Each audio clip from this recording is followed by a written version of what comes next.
Do you want to earn a steady stream of passive income with dividends?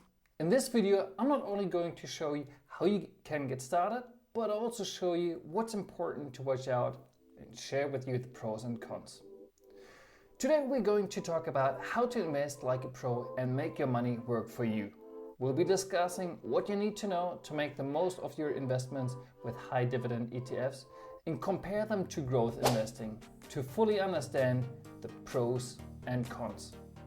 Hey, I'm Björn and this is the Avenue to Revenue, the channel in which we build wealth the simple way.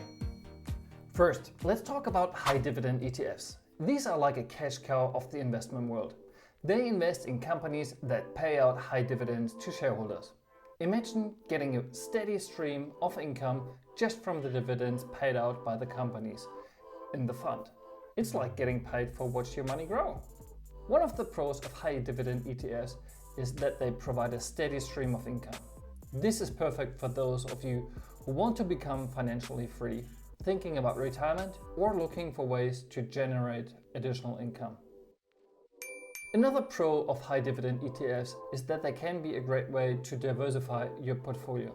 By investing in a variety of companies, you're not putting all your eggs in one basket, which can help reduce your risk. But as with everything in life, there are also some cons. One of the main cons of high dividend ETFs is that the dividends paid out by the companies in the fund can fluctuate. This means that if a company profits is declining, the dividends paid out to shareholders may also. There is a special list of companies who have always been putting out the dividends. These are the so-called aristocrats. A dividend aristocrat is a company of the S&P 500 that has increased its dividend over the past 25 years. I will add the list of aristocrats in the description below. Another con is that high dividend ETFs may not offer as much potential for growth as other types of investments.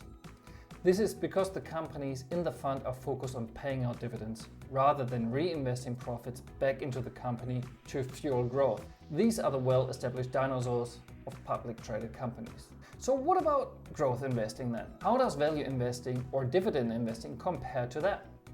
Growth investing is like the wild child of the investment world. It's when you invest in companies that are expected to grow at a faster rate than the overall market.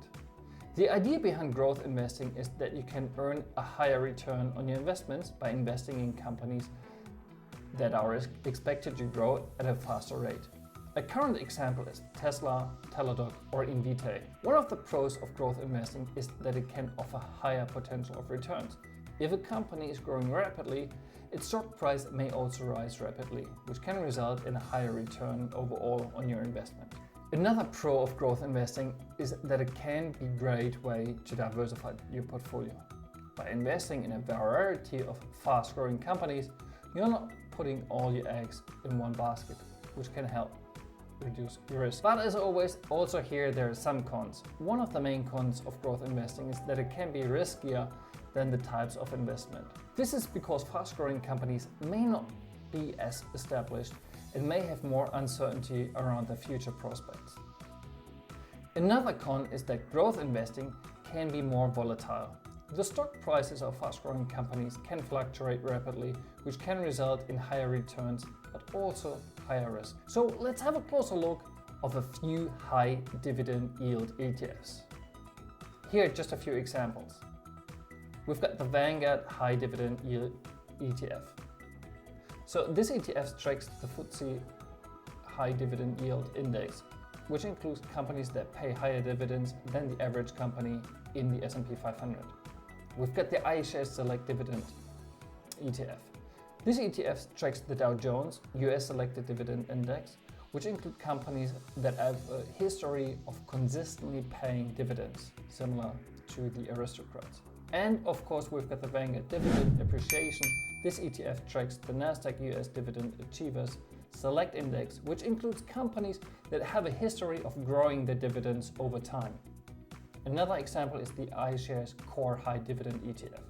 This ETF tracks the Morningstar Dividend Yield Focus Index, which includes companies that pay high dividends and have the potential to continue growing their dividends in the future. It's important to note that these are just a few examples, and there are many other dividend ETFs available from both Vanguard and iShares, for example. Check out the link of justetf.com in the description below to conduct your own thorough research before making any investment decisions. So there you have it. It's a brief overview of high dividend ETFs and growth investing, and all the pros and cons that come with it. If you like this video and you want to level up your investing knowledge, simply hit that subscribe button and stay updated with my latest video. Thanks for watching, and as usual, if you have any comments, please leave them in the comment below. And then with this, cheers, and I may see you in this video. Bye.